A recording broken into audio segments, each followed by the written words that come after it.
Hoje nós estamos recebendo o Dagoberto Fernando Santos, gerente executivo do Santos Futebol Clube. E o Dagoberto vai falar um monte de assunto muito importante relacionado ao futebol fora das quatro linhas. Boa noite, Dagoberto. Obrigado pela sua presença. Obrigado por ter aceito o nosso convite. Tudo bem? Tudo bem. Boa noite, Adinei. Boa noite ao telespectador. Estamos aqui à disposição para discutir o futebol fora das quatro linhas e principalmente sobre as alterações legislativas, sobre os programas de saneamento que estão acontecendo no Ministério dos Esportes. Legal. O nosso convidado de hoje também é membro executivo e efetivo da Comissão de Futebol de Marketing Esportivo do Ministério dos Esportes. Realmente vai ser um programa muito legal a respeito do futebol fora das quatro linhas. Dagoberto, eu visitei o seu site, aliás, parabéns, o site é muito legal e tem uma aspas lá dizendo assim: onde existe paixão, pode haver lucro. Queria que você falasse sobre esse onde existe paixão, pode haver lucro. Na verdade é uma política que eu adoto em relação àquilo que foi feito no Manchester. Na verdade, a política que eles adotavam quando passou de um processo de amadorismo para um processo de profissionalismo foi comprovar que essa frase ela tem sentido. Onde existe emoção, pode existir lucro. Na verdade, o que é preciso não é trabalhar somente em cima da razão, mas controlar a emoção. E os clubes que são associações sem fins lucrativos não estão impedidos de ter lucro, só que esse lucro tem que ser reinvestido no próximo negócio. Então o negócio do futebol tem que crescer na medida em que você gera receita. Você não pode comprometer as suas receitas em função simplesmente de um título e com isso não conseguir os objetivos desejados. Com relação até da emoção, por exemplo, assim, você vai num parque de diversões e você visita um brinquedo, você sai, obrigatoriamente você passa por uma lojinha que lembra, ou então tirou uma foto de você ali no brinquedo. Você vai visitar o Memorial das Conquistas do Santos, você obrigatoriamente sai pela loja da Umbro. Seria mais ou menos essa estratégia de explorar a emoção do torcedor, de estar vivendo, de estar participando daquele momento, de repente ajudar o clube e participar do clube de uma forma financeira? Sem dúvida. Eu acho que o clube cada vez mais tem que buscar receitas alternativas. Você tem que cada vez mais depender menos das cotas de televisão, menos de bilheteria, mas buscando receitas alternativas, transformando o torcedor num cliente consumidor. Para que isso seja possível, você tem que aproveitar todas as suas instalações de modo a torná-las rentáveis. Então, o estádio é uma delas. O estádio não pode ser simplesmente um centro de custo, que só gera receita no dia de jogos. Ele é um equipamento que tem que ser utilizado durante todos os dias da semana, como se fosse uma máquina de fazer dinheiro.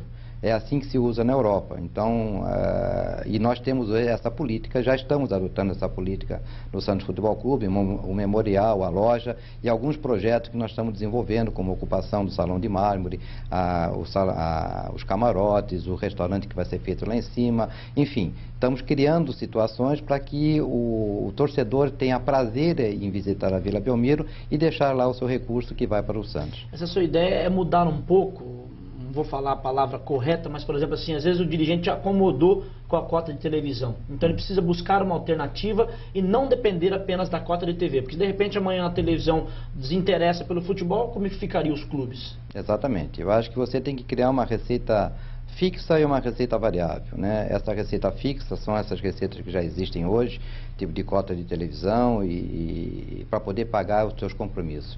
E as receitas variáveis você tem que utilizar na medida que você possa desenvolver coisas novas e aumentar o teu crescimento. Dagoberto Fernando Santos é o nosso convidado.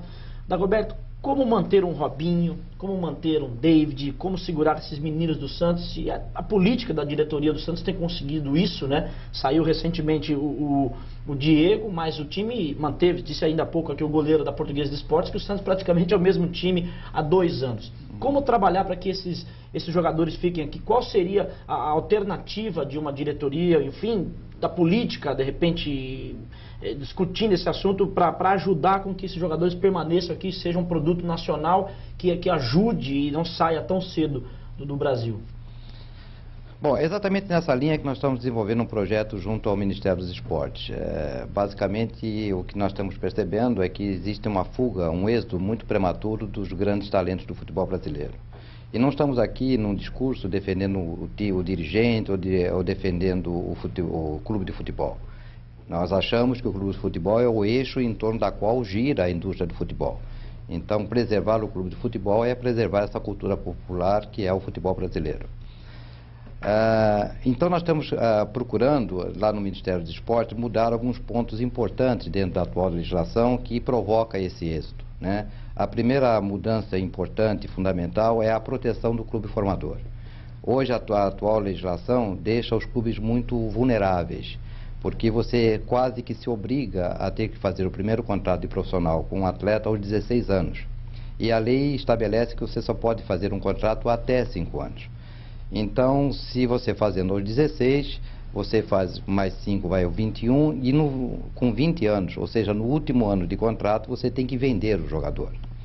E não quer dizer que o clube queira fazê-lo, mas se não o fizer, você vai perder um patrimônio importante. Quer dizer, o objetivo do clube é, na verdade, buscar títulos, mas, de repente, não pode também perder patrimônio de uma hora para outra. O que nós estamos procurando fazer lá no Ministério é, basicamente, modificar um pouco a lógica desse negócio. Retardar o primeiro contrato de profissional, né? Porque a lei atual diz que você tem o direito de fazer com um atleta profissional o contrato aos 16 anos. O que ela não diz é que o atleta, em contrapartida a esse direito do clube, tem a obrigação de firmar esse contrato de profissional. Então, você pega um atleta desde os 12 anos, investe no atleta, aos 16 você chama o atleta para fazer o primeiro contrato profissional e o procurador do atleta diz, tá bom, eu fecho o contrato profissional desde que você me dê 30% ou 40% dos direitos federativos. Então, o que acontece? Você investe num atleta para ter um sócio aos 16 anos. Né? O que é realmente isso injusto. Você acha que o empresário investe muito pouco e ganha muito? Por exemplo, citando aqui, o Wagner Ribeiro pegou o Robinho já pronto. Wagner Ribeiro pegou o Robinho já campeão brasileiro. E ele já tem uma porcentagem em cima do passe do Robinho, que lá na frente ele será com certeza beneficiado de uma transação do Robinho. Enquanto o Santos, que pegou o Robinho lá embaixo, trabalhando, se não der a porcentagem, o Robinho vai embora mais cedo, e tudo isso acaba prejudicando o clube formador.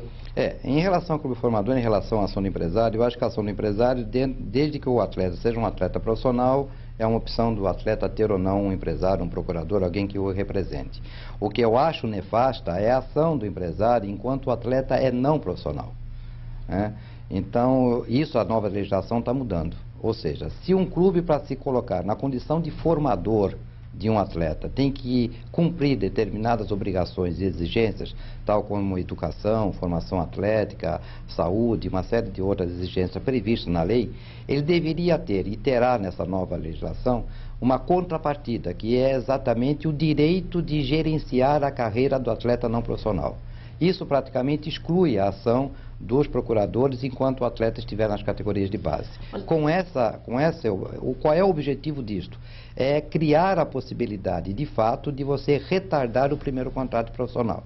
Ao invés de fazer aos 16 anos, você vai procurar fazer aos 17 e 18, e com isso, tendo o direito de fazer um contrato de 5 anos, adiar ainda mais a saída do atleta.